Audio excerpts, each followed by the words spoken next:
Get out. Don't pretend you understand this, custodian. Professor Elizabeth Harrington pointed toward the door, her polished finger jabbing the air like a dagger. The 42-year-old physics genius had just humiliated Marcus Thompson in front of 25 postdoctoral fellows, treating him like grime under her luxury boots. Marcus's hands froze on his maintenance trolley. Every eye in the seminar room burned into his back as fellows smirked at the spectacle.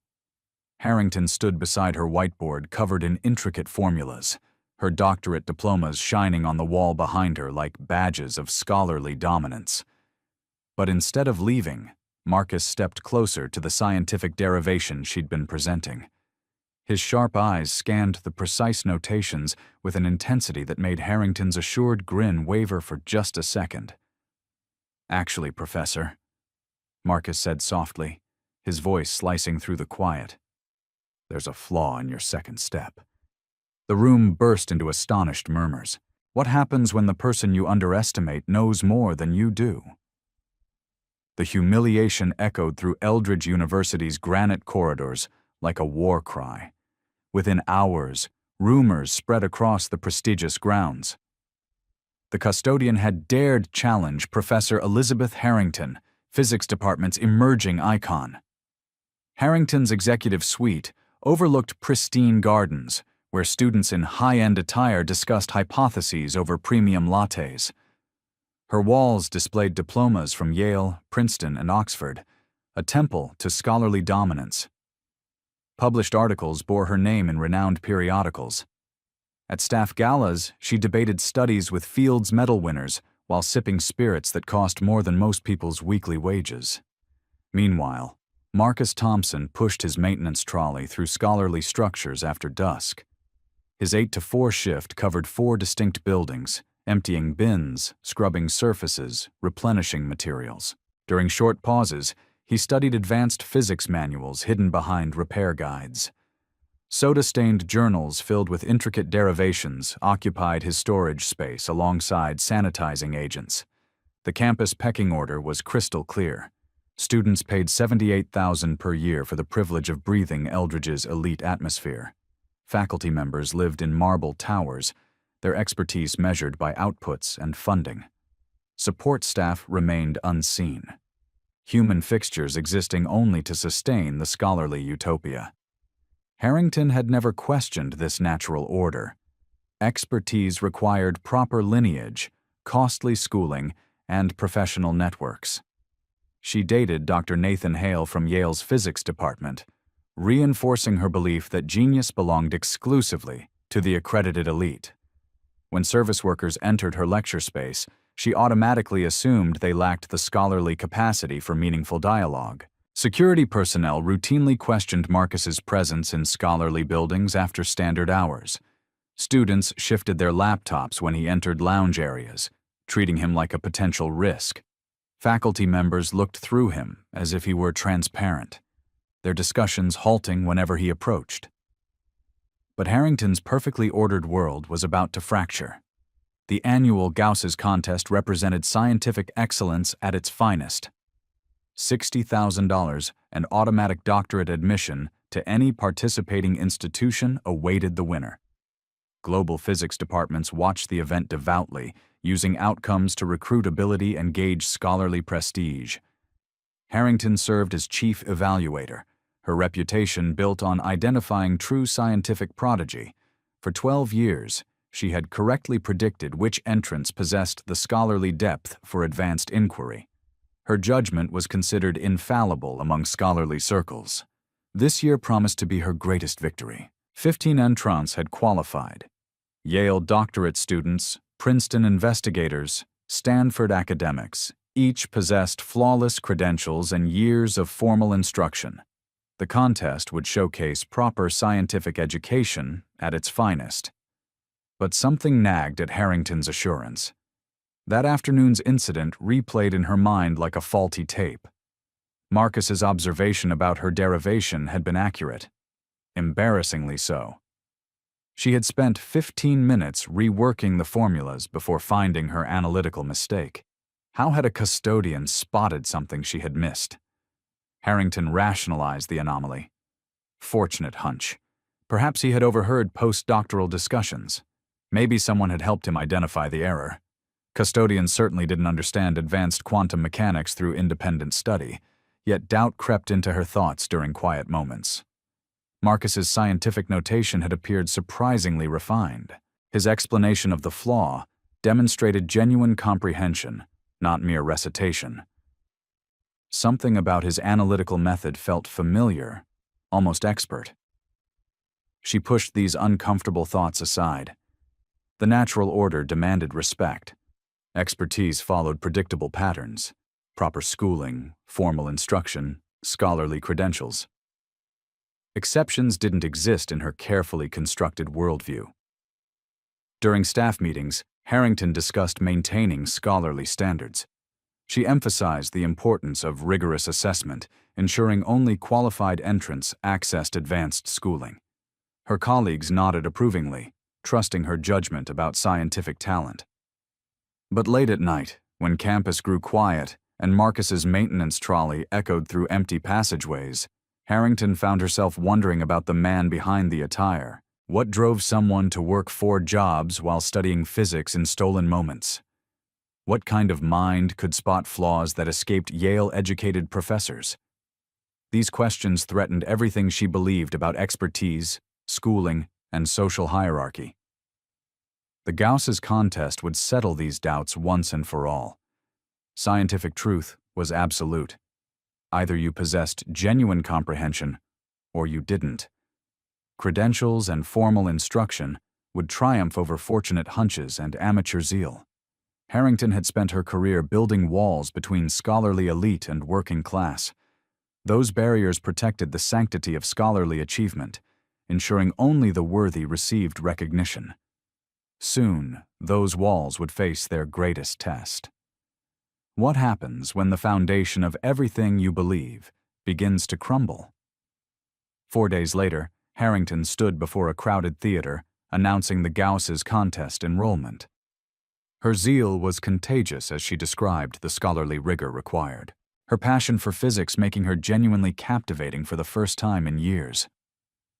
This contest represents the pinnacle of scientific achievement, she declared, her voice carrying across the hall, filled with ambitious postdoctoral fellows. $60,000 and automatic doctorate admission await those with true scholarly depth. Her eyes sparkled with the fire that had originally drawn her to physics before bias and conceit clouded her vision. A Yale postdoctoral fellow raised his hand. "Professor Harrington, can all institution personnel enter the contest?" Harrington's smile turned condescending, her momentary vulnerability vanishing like mist. "Technically, yes, but advanced physics requires years of formal instruction. We wouldn't want anyone embarrassing themselves publicly." Her gaze swept across the room, deliberately finding Marcus near the rear exit, where he had paused during his upkeep rounds. The message was unmistakable. "Let me demonstrate the level of sophistication required," Harrington continued, approaching the whiteboard with dramatic flair. She wrote a mechanics differentiation problem that looked deceptively simple, but required advanced strategies. Anyone unable to solve this probably shouldn't waste our time with the real contest. Fellows bent over journals working through complex differentiation methods. The problem involved exponential functions raised to various powers, the kind that required special substitution tricks and differentiation by parts. After several minutes, most arrived at the correct numerical answer. Harrington nodded approvingly as fellows shared their solutions. "Excellent work. This represents the minimum scientific maturity we expect." As she reached for the eraser, preparing to conclude her demonstration, Marcus's quiet voice cut through the satisfied murmur. "Professor Harrington, there's a more elegant approach using symmetry properties." The theater fell silent. Every head turned toward the man in upkeep overalls who had dared interrupt a scholarly presentation. Harrington's hand froze on the eraser. Her carefully practiced smile tightened as she turned to face this unprecedented challenge to her authority. "Oh, really?" Her voice dripped with disdain. "Please enlighten us with your insights." The tension crackled as Marcus walked toward the front of the room. His presence commanded attention despite his attire. Shoulders straight, movements assured, eyes focused on the scientific challenge rather than the hostile stares. Harrington stepped aside with exaggerated courtesy, gesturing toward the whiteboard like a matador offering a cape to a bull. Marcus picked up chalk with steady hands. His scientific handwriting was crisp, expert, and surprisingly refined. Instead of following the fellow's complex approaches, he used a clever substitution that exploited the symmetry of the exponential functions. By recognizing that this derivative has mirror symmetry, Marcus explained clearly, we can transform it into a much simpler form, the same answer but with half the work. His approach was scientifically beautiful, revealing why the derivative had its particular value rather than just computing it through brute force. Postdoctoral fellows leaned forward following his elegant reasoning. Even Harrington found herself impressed, despite her growing alarm. The answer is the same, Marcus concluded. But this method shows the underlying scientific structure. Scattered applause broke out before dying under Harrington's withering stare. Her competitive nature flared, threatened by this unexpected display of scientific sophistication. In a moment of reckless pride fueled by confusion and unwilling attraction, she strode to the whiteboard and wrote a complex partial equation from her own research. Fine. If you think you're so scientifically gifted. She turned to face him, her voice carrying across the silent theater. Solve this equation, and I'll marry you. Nervous laughter rippled through the crowd. The joke was clearly intended to humiliate, but there was an edge of real challenge beneath the mockery. Marcus studied the problem for 45 seconds that felt like hours. Then he began writing. What happens when arrogance meets its match? Harrington's partial equation stared back at her from the whiteboard like an accusation. She had written it impulsively, never expecting the custodian to attempt a solution. This was postdoctoral level physics, something that had taken her weeks to solve during her doctoral inquiry. The theater held its breath as Marcus approached the problem with methodical precision. His chalk moved across the board with surprising assurance, each symbol placed deliberately. Harrington watched his technique, looking for signs of confusion or hesitation that would confirm her worldview. They never came. Instead, Marcus worked through the complex equation step by step. He identified the problem type, chose the right scientific tools, and applied them with the fluidity of someone who understood the underlying structure. Within 7 minutes, he had produced a complete solution. Harrington's face drained of color as she verified his work. Every step was correct. The answer matched her own research exactly. Professor Harrington, Marcus said quietly, setting down the chalk. The solution checks out. Would you like me to verify the boundary conditions? The room erupted in stunned whispers. Fellows pulled out phones, recognizing they were witnessing something unprecedented. Word spread through social media like wildfire. A custodian had just solved a research-level problem in front of Yale's best and brightest. Lucky guess, Harrington managed, her voice lacking its usual assurance. One problem doesn't prove scientific maturity. Anyone can memorize techniques without understanding theory. But her protest rang hollow. The elegance of Marcus's solution revealed deep comprehension, not mere memorization. Dr. Sophia Martinez, visiting from Berkeley as a guest speaker, had been watching from the back of the theater. Her experienced eye recognized genuine scientific talent when she saw it. Something about Marcus's approach felt familiar, though she couldn't place why. That was quite impressive. Dr. Martinez said, approaching the front, "Your method was both rigorous and insightful." Harrington's jaw tightened. Having another professor praise the custodian threatened everything she had built her career upon. "Since you're so confident," Mr. Harrington's voice carried barely controlled frustration. "Thompson, Marcus Thompson. Mr. Thompson, I officially invite you to enter the Gauss's contest." But when you fail publicly, remember I tried to spare you the embarrassment. The gauntlet was thrown. Scholarly pride versus working-class determination. The entire physics community would be watching. Enrollment opened the following morning. Harrington conducted preliminary screening personally. Unusual for a department head, but she needed to maintain control. If Marcus was going to humiliate himself, she wanted front-row seats. The screening required solving 3 increasingly difficult problems. Harrington designed them specifically to expose gaps in informal education, problems requiring years of structured learning to master. 15 entrants gathered in the meeting room. 14 were postdoctoral fellows from prestigious institutions with impeccable scholarly pedigrees. Then there was Marcus, still wearing his upkeep uniform, looking completely out of place among the scholarly elite. Evan Brooks from Yale cracked his knuckles confidently. Laura Jenkins, Harrington's own protégé, reviewed her notes one final time. Jordan Hayes from Princeton adjusted his luxury spectacles with practiced arrogance. "You have 120 minutes," Harrington announced. "Solve all 3 problems completely." Problem 1 involved finding the minimum value of a function with constraints. While others worked through lengthy calculations, Marcus used geometric reasoning to visualize the problem. He saw the solution as a point where 2 surfaces met, solving it with elegant simplicity rather than brute force computation. Problem 2 required analyzing a special type of tensor.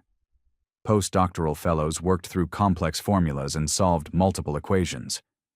Marcus immediately recognized a pattern in the tensor structure, reading the answer directly without lengthy calculations.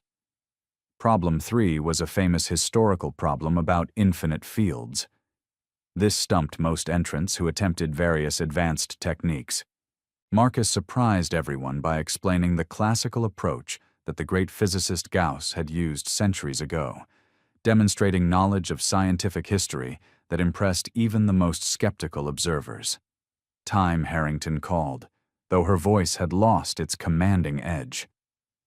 As solutions were reviewed, a disturbing pattern emerged. Marcus's answers weren't just correct, they were consistently more elegant than those of doctorate candidates. His approaches revealed a deeper understanding of scientific structure and history. Dr. Martinez examined the papers with growing fascination. Marcus's scientific style triggered memories she couldn't quite grasp. Something about his notation, his proof techniques, his choice of methods. "All entrants pass," Harrington announced reluctantly. "The contest begins tomorrow." But the real contest had already begun in Harrington's mind.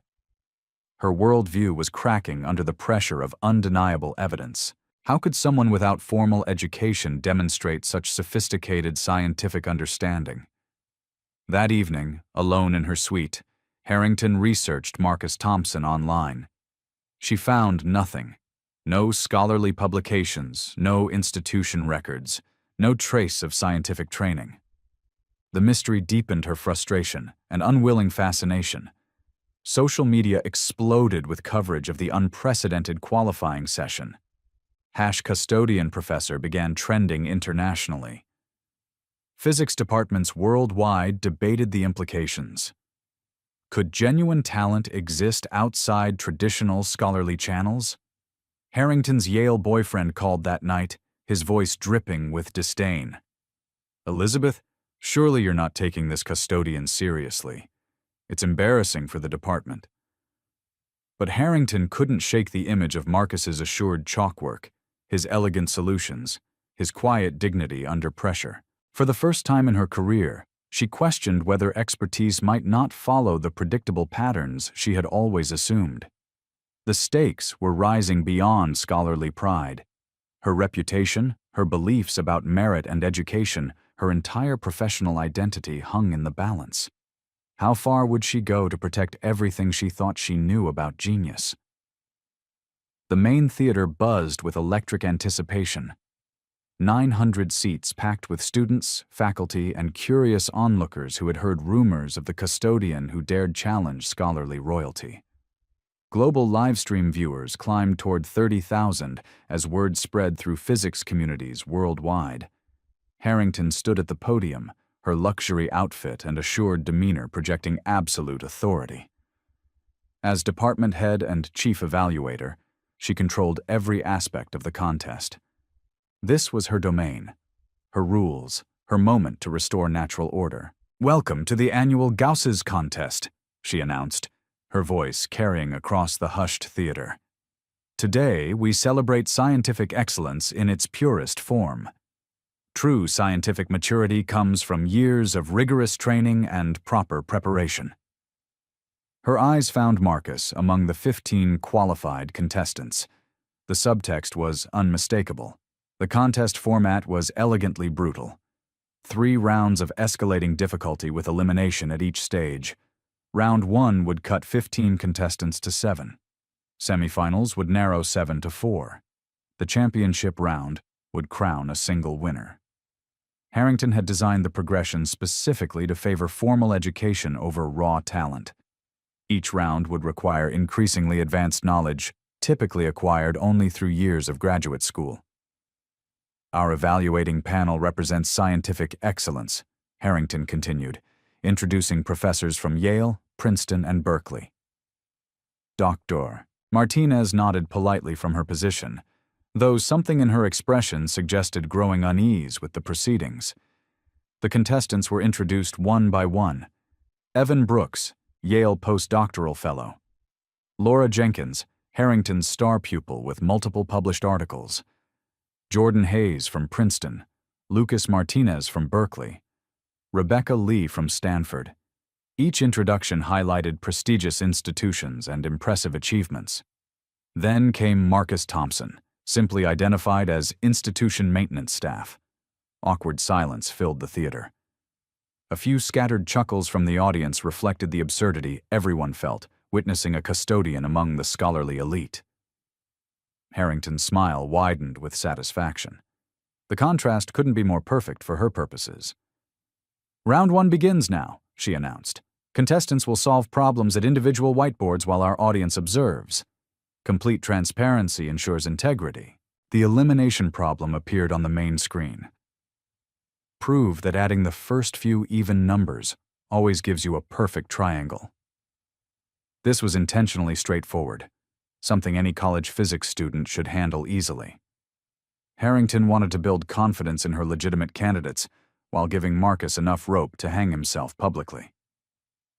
Most contestants attacked the problem with formal scientific proofs. They wrote complex formulas, used advanced logical reasoning, and followed prescribed scholarly methods. Their solutions were textbook perfect, exactly what any professor would expect from postdoctoral fellows. But Marcus did something completely unexpected. While others filled their boards with complicated equations, he drew simple diagrams. He arranged lines in triangular patterns, showing how adding even numbers created larger and larger perfect triangles. Each line represented a number, and the visual pattern made the scientific truth immediately obvious. "Look," he explained to the amazed audience, his voice carrying clearly through the microphone. "Physics isn't about memorizing complex formulas. It's about seeing the underlying pattern." His visual proof was instant and beautiful. Anyone in the audience could understand it just by looking, even without physics training. The lines formed perfect triangles that grew naturally as you added more numbers. Dr. Martinez leaned forward with genuine excitement. "Absolutely brilliant," she whispered to her fellow evaluators. "That's real scientific insight." The live stream chat exploded with appreciation from viewers worldwide. Comments flooded in. "I finally understand physics. Why don't teachers explain it this way? Pure genius." Harrington's assurance wavered as she witnessed the audience's enthusiastic reaction. Visual proofs were perfectly valid physics, but they revealed a type of natural insight that couldn't be taught through rote memorization. "Mr. Thompson's approach is creative," she managed, her voice tight with barely concealed anxiety. "But advanced physics requires more than diagrams. Real scientific theory demands rigorous formal methods." Her dismissive tone fooled no one. Everyone could see she was rattled. Round 1 results were announced. All contestants advanced to semifinals, but the audience's energy clearly favored Marcus's innovative solution over the mechanical textbook approaches. During the break, social media erupted worldwide. #custodian genius trended internationally. Scholarly Twitter divided into heated debates about talent versus formal education. Romantic shippers emerged with #Harrington-Thompson hashtags, fascinated by the obvious tension between the brilliant professor and mysterious maintenance worker. Institution board members arrived to observe what had become an international phenomenon. Harrington's Yale ex-boyfriend flew in specifically to witness what he called Elizabeth's amusing little circus.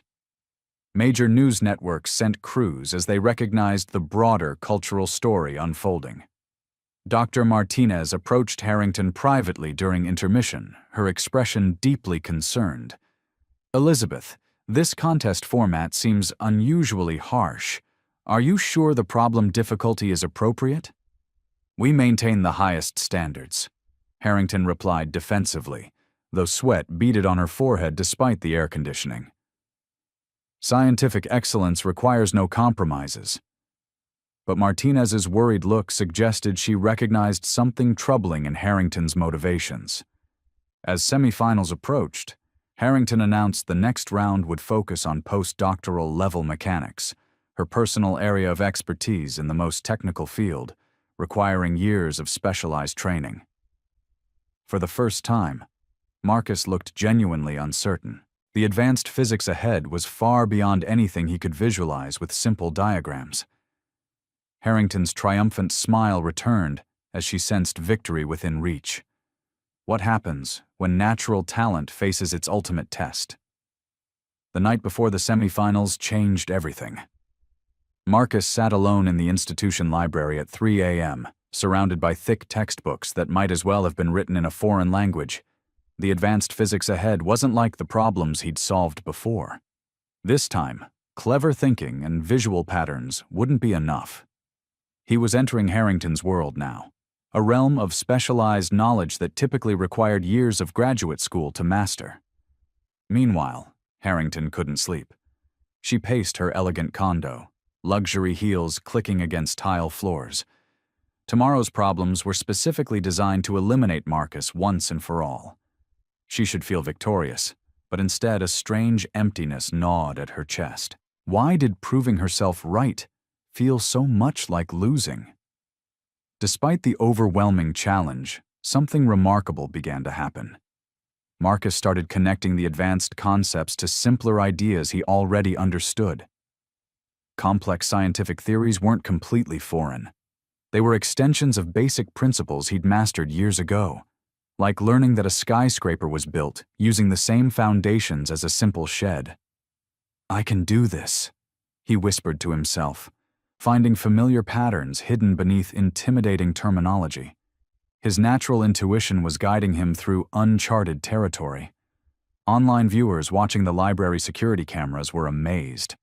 Comments flooded in. "He's teaching himself postdoctoral level physics in one night. This is impossible, but it's happening."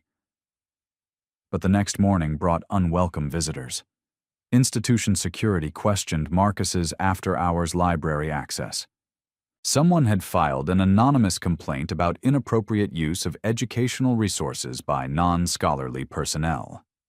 Harrington's fingerprints were all over the harassment, though she maintained plausible deniability. "Perhaps maintenance staff should focus on their assigned duties," the security chief suggested coldly. "Academic facilities are reserved for legitimate educational purposes." The message was crystal clear. Stay in your lane. During the pre-contest briefing, Evan Brooks approached Marcus hesitantly. The Yale postdoctoral fellow had spent the night reconsidering everything he'd witnessed. "I need to tell you something," Evan said quietly. "Watching you solve problems has taught me more about real physics than 4 years of graduate school. You see connections that the rest of us miss completely."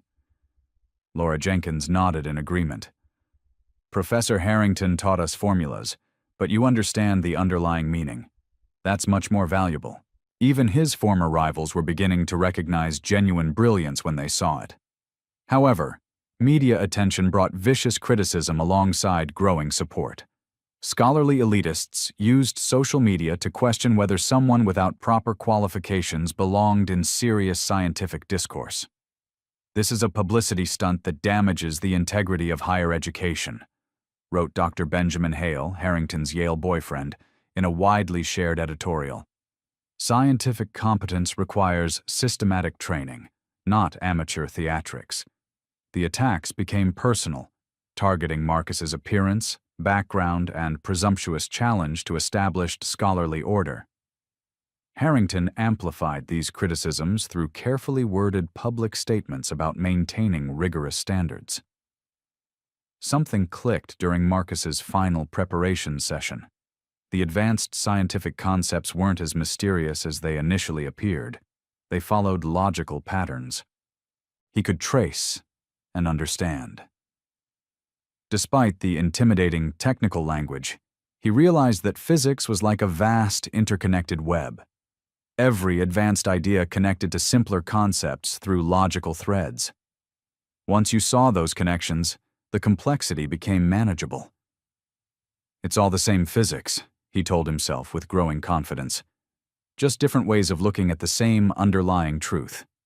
But institution policy prohibited unpaid leave for personal activities. Marcus still worked his regular upkeep shifts while preparing for the most important scientific challenge of his life. By Friday, exhaustion was taking its toll. Harrington noticed him struggling to stay alert during a break between rounds. "Perhaps demanding work schedules aren't compatible with serious scholarly pursuits," she commented loudly enough for news cameras to capture. "Some people simply aren't positioned for this level of intellectual commitment." The cruel observation stung because it contained a grain of truth. Marcus was fighting this battle while carrying burdens his competitors couldn't imagine. Semi-final day arrived with the theater buzzing with anticipation. 7 contestants took their positions as the problem appeared on the main screen, its technical language intimidating to most viewers. Determine the stability properties of this infinite scientific series and analyze its behavior. To general audiences, it looked impossibly complex. But Marcus saw past the scary terminology to the underlying question. Does this scientific pattern stabilize or spiral out of control? While other contestants mechanically applied memorized formulas, Marcus used intuitive reasoning to understand what the problem was really asking. He drew simple graphs showing how the scientific series behaved, sometimes settling into predictable patterns, sometimes growing wildly. "Think of it like a swinging pendulum," he explained to the audience, his voice calm and clear. "Sometimes the swings get smaller and eventually stop. Sometimes they get bigger and never end. The physics tells us which type of behavior we're dealing with." His explanation made postdoctoral level mechanics accessible to ordinary people while remaining completely accurate. The theater exploded in appreciation. Dr. Martinez stood and applauded openly, her eyes shining with admiration. "Extraordinary," she announced to the evaluating panel. "This demonstrates the deepest possible understanding of scientific principles. He's not just solving problems, he's revealing the beauty hidden within complex theory." Even Harrington felt a surge of unwilling respect. This wasn't luck or clever guessing. This was genuine scientific brilliance operating at the highest level. When results were announced, 4 contestants remained. Laura Jenkins, Harrington's star student, Evan Brooks, Yale's representative, and Marcus Thompson, the custodian who refused to accept limitations. Global viewership peaked at 90,000 people. Scholarly institutions worldwide watched to see whether their fundamental assumptions about intelligence and education would survive this unprecedented challenge. That evening, Harrington crafted the ultimate test. She selected a problem from her own doctoral dissertation, something that had taken her 4 years to solve, with full institution resources, expert advisors, and unlimited time. If anything could expose the limits of self-education and natural talent, this would be it. Tomorrow's final problem will require the deepest possible scientific sophistication, she announced to assembled media. Only authentic scientific maturity will suffice. Marcus stood alone in his small apartment that night, looking at his father's hospital bills piled on the kitchen table. Tomorrow's contest would determine everything: his treatment, his future, his dreams of returning to the scholarly world he'd been forced to abandon. But more than money was at stake. Millions of people who'd been underestimated, overlooked, or dismissed were watching to see if raw talent could triumph over institutional prejudice. Dr. Martinez sat in her hotel room, still troubled by the familiar feeling she couldn't shake. Something about Marcus's scientific approach kept triggering memories she couldn't quite access. His style, his intuition, his way of seeing problems, it all felt like encountering an old friend whose name she'd forgotten. Tomorrow would bring the ultimate test of everything they all believed about genius, education, and human potential. Could one man's brilliance overcome a system designed to exclude him? Championship morning arrived with unprecedented fanfare. News crews positioned cameras throughout the theater. The live stream audience had swollen to over 120,000 viewers worldwide, all waiting to witness the final showdown between genius and prejudice. Harrington took the stage with unusual confidence, her luxury suit immaculate, her expression radiating absolute control. She had spent the entire night crafting what she considered the perfect trap. "Ladies and gentlemen," she announced, her voice carrying across the packed theater. "Today's final challenge represents true scientific excellence. Given the unprecedented global attention this contest has received, I'm implementing what I call the Harrington Standard, the most rigorous examination of scientific maturity ever attempted." Dr. Martinez shifted uncomfortably in her evaluating seat. Something about Harrington's tone suggested this wasn't about scientific excellence anymore. This felt personal. Instead of a single problem, Harrington announced a brutal 3-part gauntlet designed to crush any hope Marcus might have harbored. First, solve a research-level problem in 120 minutes. Second, present the solution to a panel of expert physicists. Third, defend the approach against aggressive questioning from specialists. This format will separate authentic scientific maturity from enthusiastic guesswork, Harrington declared, her eyes finding Marcus among the 4 remaining contestants. The real betrayal came when the problem appeared on the main screen. Marcus's blood ran cold as he recognized what Harrington had done. This wasn't just difficult. It was her own doctoral research, a challenge she had spent 4 years solving with unlimited resources and expert guidance. The technical language looked intimidating to the audience, but physicists in the room immediately understood the impossible situation Harrington had created. This required specialized knowledge from multiple graduate fields that typically took years to master properly. Laura Jenkins and Evan Brooks exchanged knowing glances. As postdoctoral fellows in Harrington's scholarly circle, they had encountered variations of this problem in her advanced seminars. They possessed years of relevant coursework and direct access to Harrington's published research methods. Marcus had 120 minutes to solve what Harrington herself had needed 4 years to complete. Murmurs of discontent rippled through the theater as the scientific community recognized the setup. The live stream chat exploded with outrage from viewers worldwide who understood they were witnessing scholarly fraud in real time. Dr. Martinez stood up, her face flushed with anger. "Elizabeth, this complexity problem seems entirely inappropriate for a general physics contest." "Excellence demands the highest standards," Harrington replied coldly, her voice carrying across the silent theater. "We cannot lower our expectations simply because some participants lack proper preparation." Harrington's gaze locked onto Marcus as she delivered her final psychological blow. "You have 120 minutes to prove you belong among serious physicists. Anyone unable to demonstrate authentic scientific sophistication should consider withdrawing gracefully rather than embarrassing themselves further." The timer began its merciless countdown. Marcus stared at the impossible problem, recognizing immediately that Harrington had transported the contest into territory where his self-education couldn't possibly reach. For the first time, his unshakable confidence began to crack.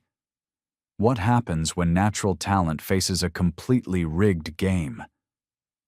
The theater fell into suffocating silence as the 120-minute timer began its relentless countdown.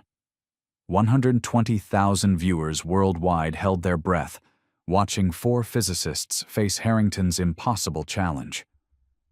Laura and Evan immediately dove into familiar territory, their years of graduate training guiding them through Harrington's specialized research methods. They wrote confidently, building upon foundations laid in countless seminars and study sessions with access to all her published work. Marcus stared at the problem like a man facing his execution. The first 40 minutes were pure agony. While his competitors filled their whiteboards with sophisticated equations, Marcus struggled to find any entry point into Harrington's labyrinthine challenge. Scientific mechanics required knowledge he simply didn't possess. Advanced theories, specialized techniques, frameworks that demanded years of formal study to understand properly. His whiteboard remained painfully empty, except for a few tentative scratches that led nowhere. Harrington provided commentary for the livestream audience, her voice dripping with vindicated satisfaction. We're witnessing the fundamental difference between authentic scientific education and amateur enthusiasm. Advanced problems require systematic knowledge built over many years of rigorous study. By minute 60, the cameras captured Marcus's growing desperation. He started multiple approaches, erased them, tried again. Each false start revealed the depth of his disadvantage more clearly to the watching world.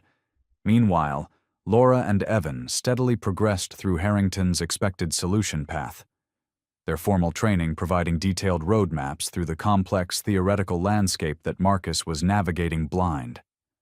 Comments flooded the live stream with crushing observations. He's completely lost. This is painful to watch. Harrington was right about needing proper education. The custodian finally hit his limit. Scholarly Twitter erupted with vindicated reactions from Harrington supporters. The narrative was shifting rapidly from underdog triumph to amateur exposure by harsh reality. Everything Harrington had predicted was coming true before a global audience. At minute 80, disaster struck. Marcus made a critical error in his third attempt, misapplying a theorem he only partially understood from hasty textbook reading. The mistake cascaded through his work like a virus, invalidating everything he had painstakingly built. He stood motionless, chalk trembling in his hand, staring at equations that mocked his inadequacy. For the first time in his adult life, Marcus Thompson looked utterly defeated. Harrington's voice cut through the silence like a blade designed for maximum damage. Perhaps we should allow struggling participants to withdraw with dignity rather than continue this painful display. Some challenges simply exceed the limits of informal preparation. The suggestion landed like a physical blow. News cameras zoomed in on Marcus's face, capturing the exact moment when unshakable confidence crumbled into doubt and shame. This image would be replayed millions of times, the moment a genius met its match against institutional knowledge. Harrington continued her psychological assault, addressing the global audience with clinical precision. This demonstrates exactly why scholarly standards exist. Scientific sophistication cannot be improvised or wished into existence. It requires proper foundations, systematic training, and institutional support that simply cannot be replaced by enthusiasm.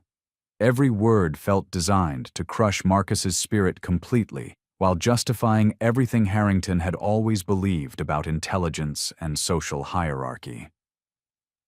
At minute 100, Marcus set his chalk down and closed his eyes. He appeared ready to concede defeat gracefully, accepting that natural talent had finally met an insurmountable wall. The theater held its breath as he seemed to gather himself for a dignified withdrawal.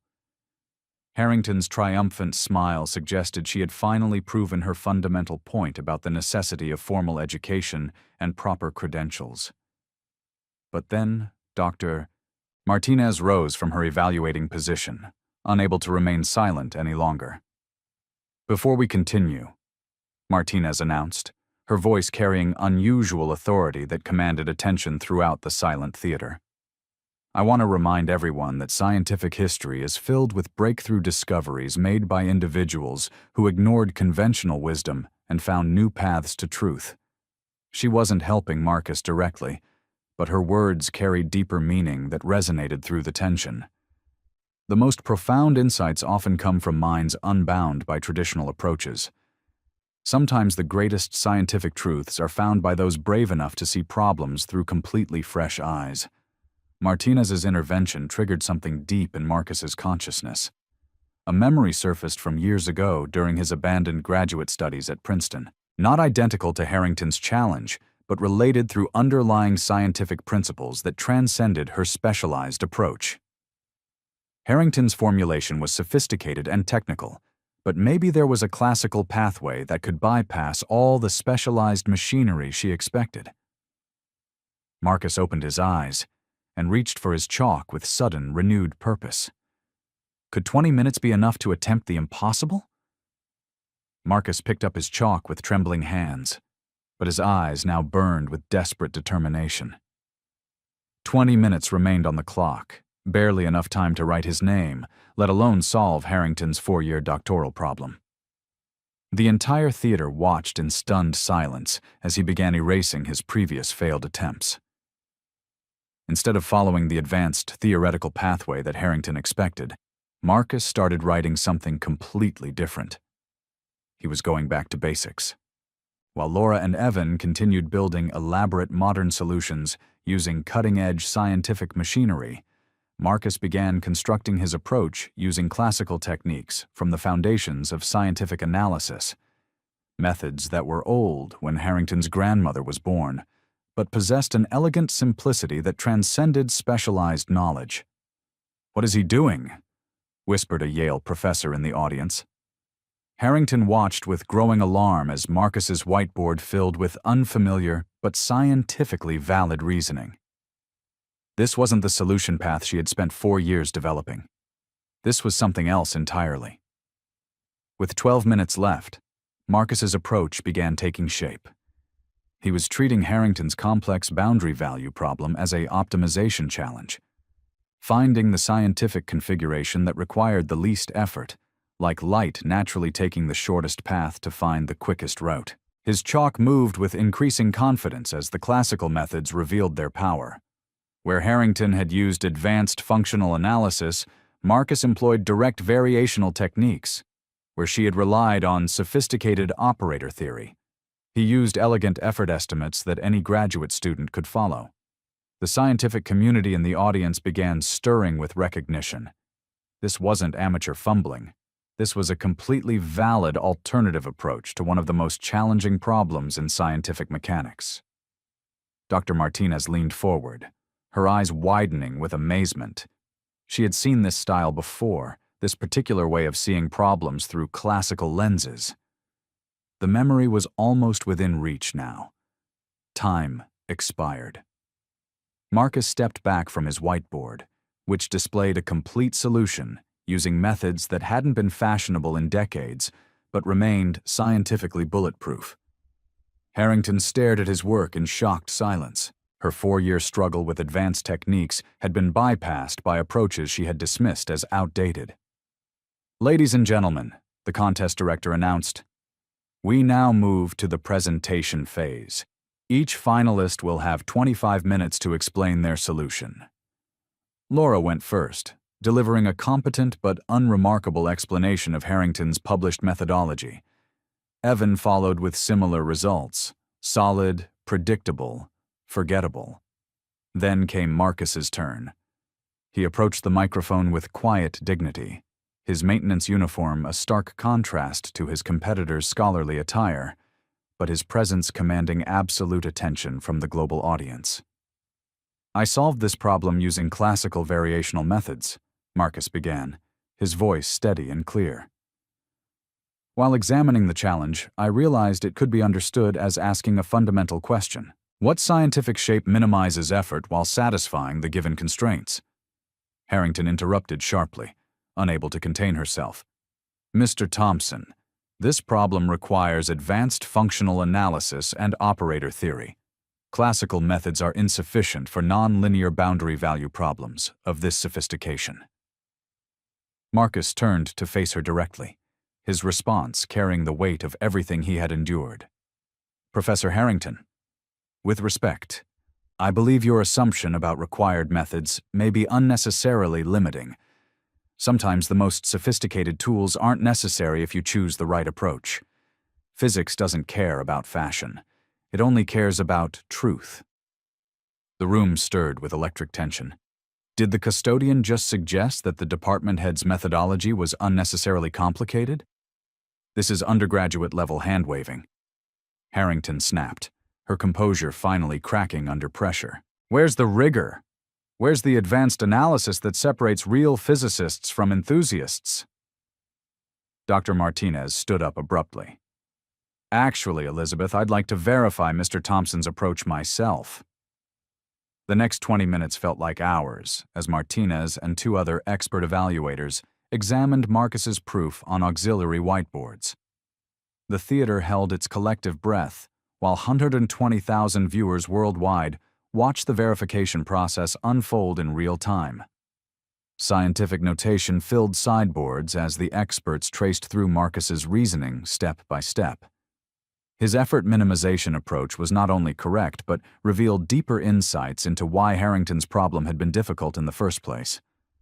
Finally, Dr. Martinez returned to her microphone, her voice carrying across the silent theater. "Ladies and gentlemen, I'm pleased to announce that Mr. Thompson's solution is scientifically rigorous, complete, and brilliant. He has solved a research-level problem using classical techniques in a way that illuminates the underlying structure that makes this problem challenging." The theater erupted in thunderous applause. Live stream viewers exploded with celebration. Scholarly Twitter burst into praise from physicists worldwide who recognized they had witnessed something extraordinary. Harrington's world crumbled in real time as her authority was publicly undermined by someone she had dismissed as unqualified. The prejudice that had seemed so reasonable was exposed as blind arrogance before a global audience. But this approach ignores critical technical details. Harrington protested desperately. What about regularity theory? Sobolev embedding's compactness arguments. Marcus maintained perfect composure as he delivered the knockout blow. "Professor Harrington, those techniques are certainly powerful and have their place in physics, but they're not always necessary. I've demonstrated that classical methods suffice for this particular problem. Perhaps the beauty of physics is that there are often multiple paths to truth, and sometimes the simplest path is the most elegant." A Yale professor observing via livestream typed in the chat, "This solution should be published immediately." A Princeton physicist added, "Extraordinary insight. This approach is actually superior to the standard methods." The expert evaluating panel reached their unanimous decision. Dr. Martinez approached the main microphone as cameras focused on her face. "Ladies and gentlemen, we have our winner, Marcus Thompson." The theater exploded in celebration. Standing ovations from physicists who understood they had witnessed history. News crews captured the moment when merit triumphed over prejudice. Livestream viewers sharing the moment across social media platforms worldwide. Harrington sat in her evaluator's chair, stunned into silence. The problem that had formed the foundation of her doctoral dissertation, her claim to scientific sophistication and scholarly authority, had been solved in 120 minutes by someone she had spent weeks trying to eliminate. Someone in the audience shouted over the celebration, "So, when's the wedding, Professor Harrington?" Nervous laughter rippled through the crowd as everyone remembered her flippant marriage proposal from days earlier. Harrington's face burned with embarrassment as her cruel joke returned to haunt her before cameras that would broadcast this moment to millions. But instead of humiliating Harrington further, Marcus approached the microphone one final time. "Physics brought us together today through this contest. I hope it continues to bring people together across all boundaries and assumptions about where intelligence can be found. His grace in victory made Harrington's attraction to him complete. Not just intellectual respect, but genuine admiration for someone who had proven himself her superior in every way that truly mattered. What happens when prejudice meets its match in both brilliance and character? As the celebration reached its peak, Dr. Martinez approached the main microphone with an expression that silenced the cheering crowd. Her face carried the weight of a shocking revelation. "Before we conclude," Martinez announced, "I have something important to share with everyone." The theater fell silent. Harrington looked up from her devastated state, wondering what could possibly happen next. "Throughout this contest, I've been troubled by familiar feelings about Mr. Thompson's scientific style, his approach, his insights, his elegant solutions. They reminded me of someone exceptional I once knew." Martinez paused, her eyes finding Marcus among the contestants. "I finally remembered. Marcus Thompson was one of my most brilliant doctoral students at Princeton 8 years ago." The revelations struck like lightning. Harrington's face went completely pale as the implications crashed over her. Martinez produced an official Princeton folder. Mr. Thompson completed all PhD coursework with highest distinction. He had finished qualifying exams, passed comprehensive reviews, and was deep into dissertation research under my supervision. The devastating details continued. His record: 3.97 GPA in graduate coursework, 3 published papers in leading journals, Outstanding Teaching Assistant Award, and the prestigious Rhodes Research Fellowship. The stunned silence was deafening. Harrington realized she had systematically humiliated someone whose scholarly credentials exceeded her own. Mr. Thompson withdrew voluntarily during his final year to care for his father during heart disease treatment. His departure was a tremendous loss to our community. The institutional reckoning was immediate. Institution administrators understood they had employed a PhD-level physicist as a custodian for 6 years due to their own prejudicial blindness. Harrington's cruel marriage joke now seemed tragically ironic. She had made that flippant proposal to someone more academically accomplished than most faculty members. The live stream exploded with shock and outrage. Viewers realized they had witnessed systematic prejudice exposing itself before the world. Marcus's phone buzzed with messages from Princeton offering immediate readmission and full funding. Yale, Berkeley, and Oxford followed within minutes. But as cameras focused on Harrington's humiliated expression, everyone wondered the same thing. How would the woman who had spent weeks trying to destroy him react to discovering she had targeted someone who was not just her intellectual equal, but her superior in every measurable way?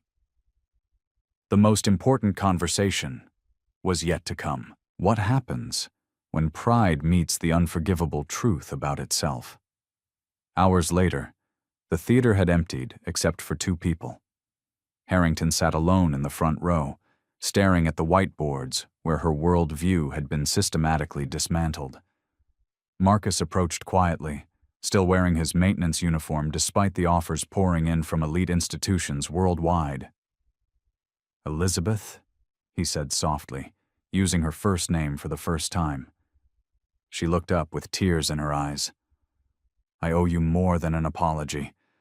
I owe you recognition of who you really are, and acknowledgement of who I became in trying to destroy you." Her voice broke with genuine remorse. "I let prejudice blind me to brilliance. I'm ashamed of every cruel word, every dismissive gesture, every moment I treated you as less than human." Marcus sat beside her, his presence gentle despite everything she had done. "Elizabeth, you're not the first person to judge by appearances, but you might be the first to truly understand what you were wrong about." The silence stretched between them, heavy with possibility. "About my ridiculous marriage proposal," Harrington whispered, her cheeks burning with embarrassment. Marcus smiled, the first genuine warmth he had shown her. "Are you withdrawing the offer?"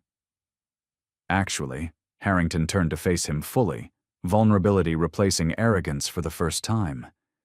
If you're willing to get to know the real me, not the prejudiced professor, but the woman who just learned something profound about herself, I'd like to take you to dinner as equals. I'd like that, Elizabeth. I think we both have a lot to learn from each other. 7 months later, institution headlines told an extraordinary story. Dr. Marcus Thompson had returned to complete his PhD while serving as a visiting researcher. Professor Harrington had established a scholarship program, identifying overlooked talent among all institution staff. Their relationship had blossomed into something neither expected: love built on mutual respect and intellectual equality. But their story sparked something larger.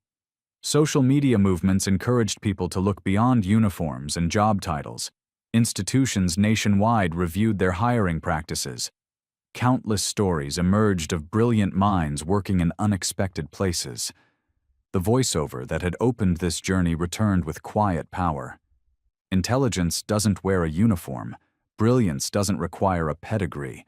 Love doesn't follow social hierarchies. How many extraordinary minds are you overlooking today? How many assumptions are you making about the people serving your coffee, cleaning your offices, or working jobs society deems ordinary? The next time you meet someone, look beyond the surface. Listen to their ideas, respect their knowledge. You might discover that the person you least expect is exactly who you most need to know. If this story changed how you see people, share it. If it made you question your assumptions, comment below. And if you've ever been underestimated, tell us your story. Subscribe to Shadow Peak Tales for more stories that challenge us to find the extraordinary hiding in plain sight. The final image showed Harrington and Marcus walking across grounds together, professor and returning PhD student.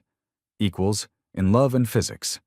Proof that the most beautiful equations are sometimes found in the human heart. What extraordinary person are you going to notice?